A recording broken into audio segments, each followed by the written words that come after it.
You learn a lot about a family when you sit at the table and someone calls you the problem, like it's a diagnosis. My name's Marco and I'm 21, which in my family counts as either still a kid or old enough to know better, depending on who's talking. Today, like every Thanksgiving since I can remember, the kitchen smells like cinnamon and history, but it also smells like comparison, and that smell is getting harder to breathe. We pull into Dad's driveway and the lawn looks the same as always. A crooked flagpole, a tire swing with one frayed rope, the same cracked step Dad's tripped on for years. Inside, the house hums with the kind of energy that means someone is washing dishes, someone is reheating pie, and someone else is inventing a reason to be offended. My chest tightens as soon as the door closes behind me. You'd think familiarity would be calming. In my family, it's a gas can on a lit match. Marco, there you are, Mom. Linda catches me in her arms like I'm 5 again. Her perfume is a memory of potpourri and pennies. She's always been glued to the notion that family traditions are bedrock. Today she's the CEO of the holiday. Dad Thomas is at the stove with his chef hat in his mind and a towel over his shoulder. He grins like everything's a sitcom, and nobody's ever gotten hurt. Grandpa Samuel watches everything the way an old lighthouse watches the sea. Steady, patient, sometimes grim. And then there's Aaron, my older brother. He's the one who leaves his things in the car and expects the world to be organized around his disappearance. He stands at the doorway like a judge in sneakers, folding his arms as if the universe is a fraternity hazing and he's taking notes. People have always said Aaron was the responsible one. He's got straight teeth, a job that pays for his shoes, and a way of making small advice feel like historical record. He also knows how to pick at me so precisely you'd think he'd practiced. You brought the games, right? Aaron asks, with that smirk he's perfected since childhood. You know I did, I say. My Xbox case is under my arm and yes, the new season just released. I know, and I'm not apologizing. Games aren't a crutch, not for me. They're a place where I'm good, where my hands obey reflexes, and a scoreboard doesn't whisper, "Why can't you do anything else?" I feel my voice get defensive before I even mean for it to. Mom intercepts the argument before it can balloon. Grace in 5, she declares like some general calling us to formation. No squabbling while we bow our heads. Grandpa's watching. Grace? Again? I say, and I'm not trying to sound funny, but sarcasm leaks out anyway. Paper around me stiffen until you could hear the polish on the silverware. A little gratitude wouldn't hurt, Aaron snaps. You don't have to speak, Marco, just bow your head. It's respectful. Respectful to who, I say. To the idea of pretending nothing's broke. The room tilts. Mom gives me that look, the one that means I've gone too far. Grandma used to cushion these moments with a joke. Grandma's not here anymore. She was the glue and the magician who could make our knives lay down their steel. Now without her the same old wounds look raw. You don't have to say a thing, Marco. Aaron repeats like I'm a stubborn kid being lectured. Just bow. Do it for Grandma. Behind Aaron, Mom is smoothing the tablecloth with small, careful motions, making sure everything is presentable for the Holly portrait she insists on taking later. Dad is moving plates with the kind of brisk efficiency that suggests he believes, if you can make a big enough plate of food, you can fade any tension away. I huff, because the alternative is a silent collapse.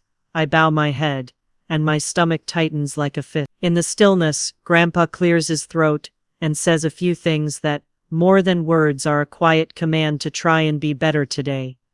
Let's thank what we have, and each other. Grandpa murmurs. His voice cracks like a favorite old floor, and he pauses, and the room leans in. Let's hope Marco passes that English test this time, eh? A strangled laugh escapes from someone, and the corner of Aaron's mouth twitches. I feel heat spike in my face. Embarrassment and that deep, familiar wordless frustration. School has been complicated. English is a battlefield I keep losing. He doesn't mean to hurt me, but comparisons have always been his preferred weapon. Nice, I say when the prayer ends, and I mean it to be light. Dad chuckles as if I've made a joke. Aaron's eyes meet mine, and the world shrinks to the distance between us. I feel like Aaron has, for years, been cataloging my mistakes like stamps in a collection. You gonna play us off into bliss? Mom says, her voice soft. Or are we going to eat and carry on? Eat and carry on, I mutter. But my mind is already elsewhere. We're about to engage in the ceremonial consumption, when the first argument pops up like an unnoticed zit, suddenly visible in the perfect family portrait. Mom, ever the gatekeeper of the guest list, looks at Dad like they both see the same phantom visitor she didn't want. I said family only this year, she says. We wanted it simple. Maya, Aaron's fiancée, smiles without she's been in the family 2 years, and somehow already in the club, and yet not. She clutches her coat like a shield. I'm not a stranger, she says, because she knows how these rooms work.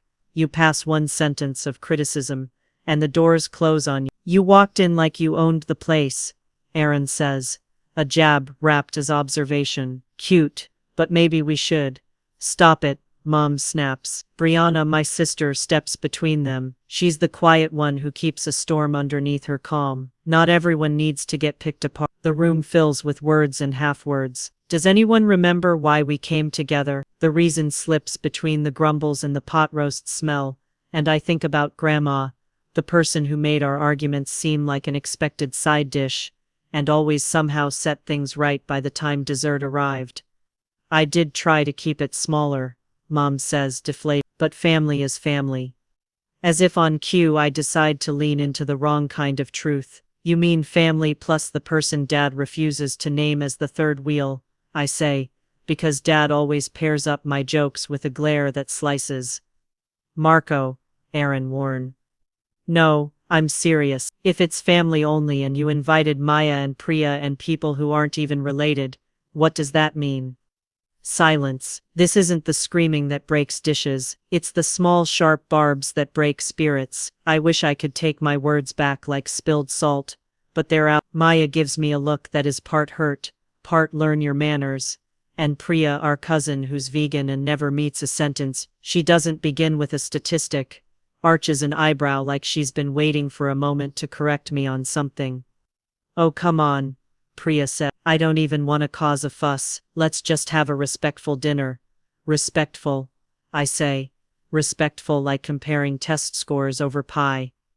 Respectful like turning my small wins into the footnote of Aaron's resume. I don't want to make this into a fight, Mom begs as she places a bowl on the table. Her eyes are pleading, hungry for peace more than the mashed potatoes on her spoon. We begin. I'm watching the room like a man watching a storm approach. Someone says grace, someone jokes, someone takes a jab that lands like a pebble and ripples into an ocean. Aaron's little comments, Dad's sighs, my own sarcasm. It's all laid out between the turkey and the stuffing. All the words we've accumulated and not forgiven. But then, at the top of the mountain of mashed potatoes, Grandpa clears his throat, the way someone claps their hands to bring a crowd to attention. He speaks quietly, and because he is Grandpa, everyone leans in. This is the first Thanksgiving without Gloria, he said. He says her name like a prayer and like a wound. She would have wanted us to eat, and to try and to forgive, even when it's hard. His eyes find mine, and there's something in the way he looks at me, a softness that hasn't been there for a while. I picture Gloria, the peacemaker, the woman who managed to fold laughter into every disagreement. I close my eyes for a second, and for a moment it's like she's there. The smell of cherry pie, the sound of tiny hands clapping when someone finally gives in. Let's keep trying, Grandpa said. And Marco, maybe this year you'll show me an essay I can understand.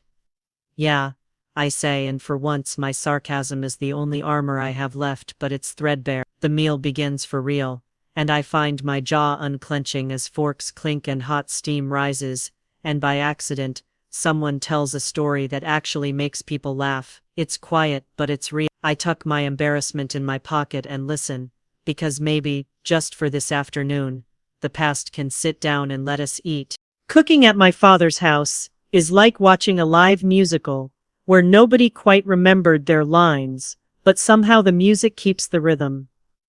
I help where I can, tossing salad, unwrapping spices, feeling oddly useful for a few minutes. Then the argument about pies starts, like a kettle beginning to whistle softly before a full-blown scream. "I'm making apple," Bray says, like she's declaring a treaty with dessert. She's quiet, but when she wants to be heard, she will. "Sweet potato," Maya counters, Southern pride dripping from her grin. "It's tradition where I come from." The air tense contracts again. Priya stirs in her composting bowl, like she's conducting an orchestra. "Why do we need to argue about fruit? Is this even necessary?" she asks. She's vegan, she's earnest, and she's convinced that if people would only listen to statistics, the world would align itself into a better, greener harmony. Dad bristles. "We don't need to make everything into a debate. Gloria used to have a pie for everyone. Her way was practical," Grandpa says, finishing his thought. "Practical and full of love. That's the point," Mom says. "We can blend things.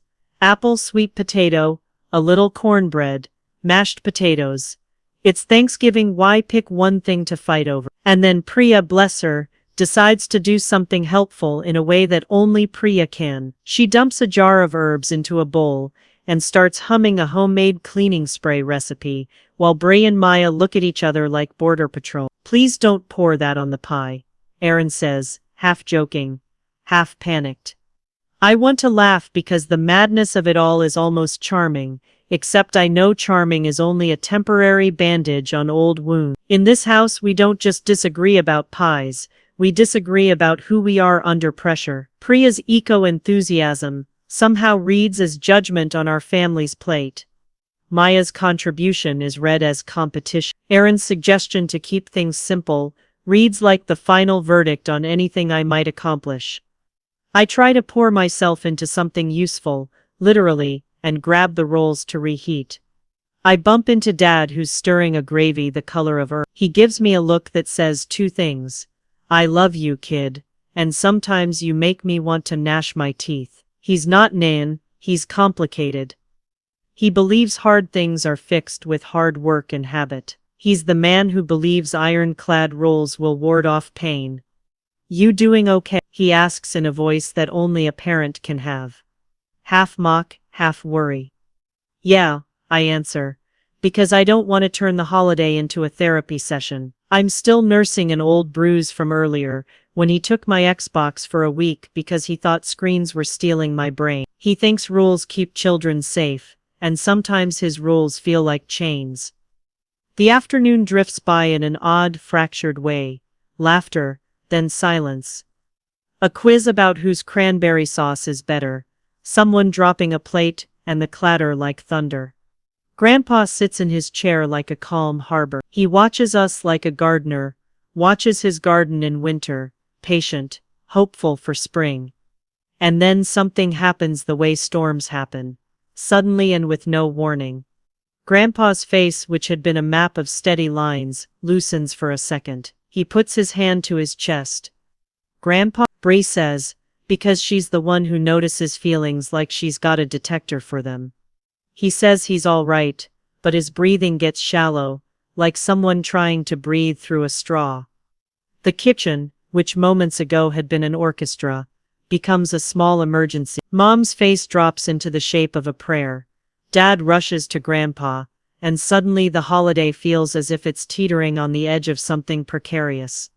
"Call the clinic," Mom says, voice tight as wire. No one moves and stands with his jaw set like one of those statues that always look stern because it's what they were built to do. I stand there frozen and oddly calm, because when life narrows to one person's breath, petty fights mute themselves. We're a tangle of hands and worry.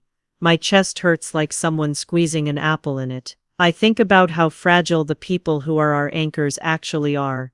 They check on Grandpa and he waves them away with a tired hand that is also certain and stubborn. "I'll be fine. I'm not leaving this family yet," he insists, and the words are equal parts joke and truth.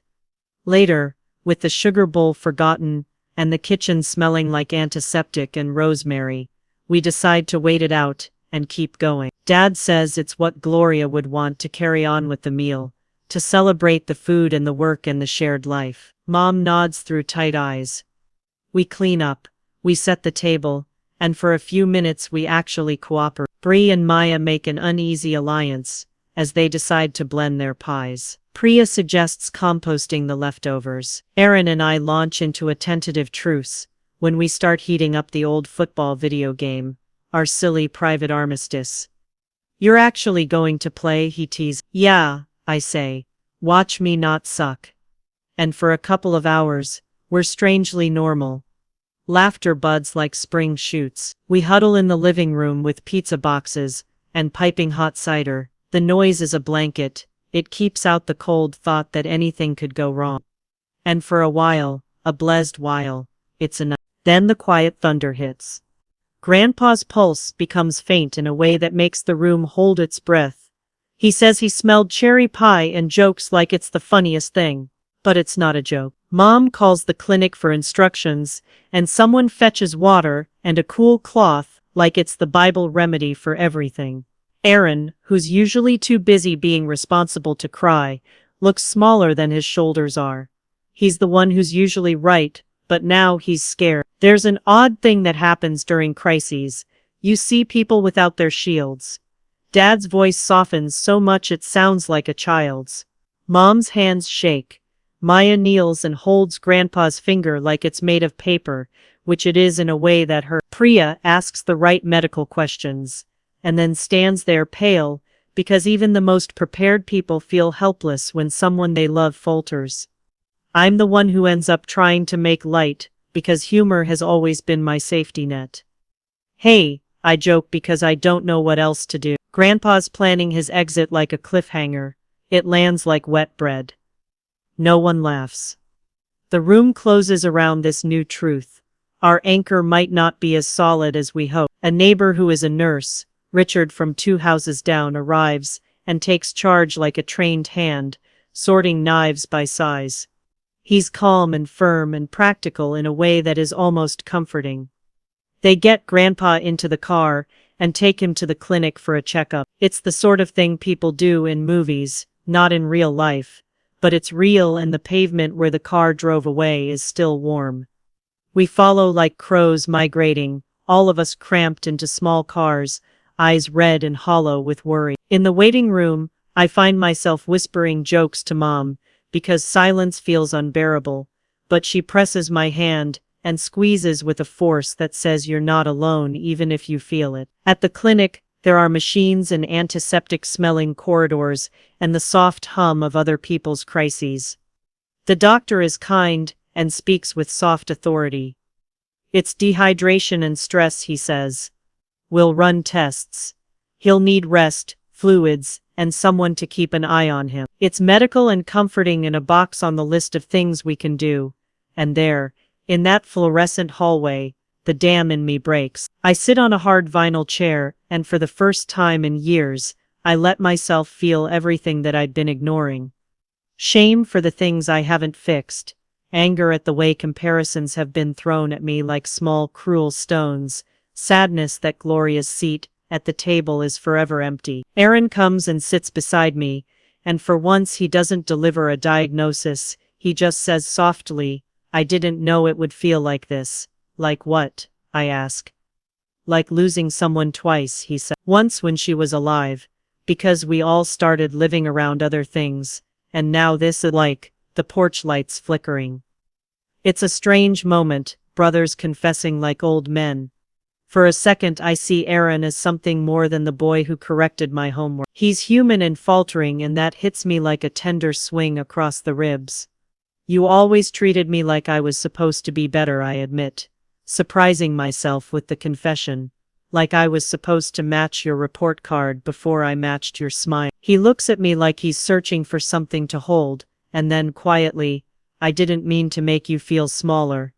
I'm not ready to believe him completely, but his apology is a small bridge, and I walk across it. I think of Grandma Gloria, how she used to smooth things with a phrase that sounded like a recipe. I think about how she taught us that a family is not a scoreboard. When we drive back to the house hours later, the Thanksgiving is still waiting for us like a stubborn goat. The food is not ruined, it's paused. We decide to bring it in and do something almost radical.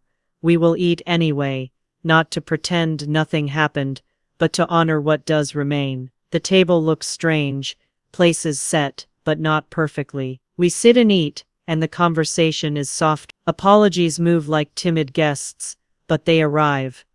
Compromise, Grandpa says when we finally sit down, his voice thin but firm, the way a veteran teacher would be. Do not let comparisons be the salt at every meal.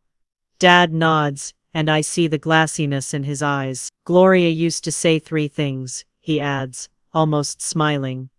It's the beginning of a story, and the story warms us like the soup. I lean in because in family stories there's always a piece of instruction dressed as nostalgia. 3 C's: compromise, cooperate, and never compare. Gloria said family is like a recipe. The ingredients are different, but together they make something better. It's simple and true, and no one interrupts. Maybe because truth is saccharine now, the kind of sugar you only sprinkle sparingly. We talk more. Apologies are made like little offerings. Maya and Brianna admit they went too far with their petty pie war. Priya concedes that her grandstanding about composting might have sounded like preaching. Dad confesses he pushes rules because he thinks it protects us. Aaron says he didn't realize how his words landed, how they carved shapes into me. And me, I say I'm sorry for my sarcasm that often bit when I meant to build. I tell them I'm trying to pass the class, to work harder, to become less of a target for suggestions they toss like spare change. A few of the words land. Some sit heavy and awkward, like new furniture in a room that's been rearranged. Grandpa smiles in that small private way of someone who has loved too long and still keeps a light in his pocket. We're going to sit down and make a plan, he said, not to compare, but to help. It's a promise that feels like warmth. We do something odd after that. We sit for a long time and talk plans for big things and small. Aaron volunteers to help Marco study English every week. Dad promises to ask questions that build, not break. Mom suggests that someone should be in charge of the pie that's not allowed to be a battleground. Priya offers to teach a composting class, but this time she does it with humor and a recipe card that involves lemon and soap, practical and gentle. And in a small triumph that tastes like victory, Bri and Maya present 2 pies side by side, apple and sweet potato, and Dad takes a bite of each and pretends to be impartial. He's terrible at pretending, but it makes us laugh until our sides hurt. Grandpa's hand reaches across the table and squeezes mine, and for the first time that day, I let all my walls be paper thin. We eat and we notice the little things. Aaron's hand trembles when he reaches for his cup. Dad's eyebrows are dusted with flour. Mom's laugh is luminous like it always was. The food tastes richer because it's been made with a new ingredient, the willingness to try. That's Gloria's trick, Grandpa says. When the hum of contentment finally settles, she'd tell us that every Thanksgiving, you add one more thing, not to change the recipe, but to make the family bigger. Later we pack up the leftovers and agree to donate some to the shelter down the street. Mom insists on bagging everything with care, blessing each box as if the charity might need a little extra love. Outside, the air smells like cold and wood smoke. I stand by the car and look at my family, at Aaron, who texted me earlier to check on me, at Mom who never stops trying, at Dad who now wears his vulnerability like a patch on his sleeve. Maya stands near Aaron and holds his hand with a looseness that says, she's chosen this family with its edges and all. Priya waves at me like she's plotting a compost revolution. I climb into the passenger seat, tired but lighter. Aaron squeezes my shoulder before he drives away and I squeeze back, because the promise to help with English is not a small thing, it's a ticket to being seen differently.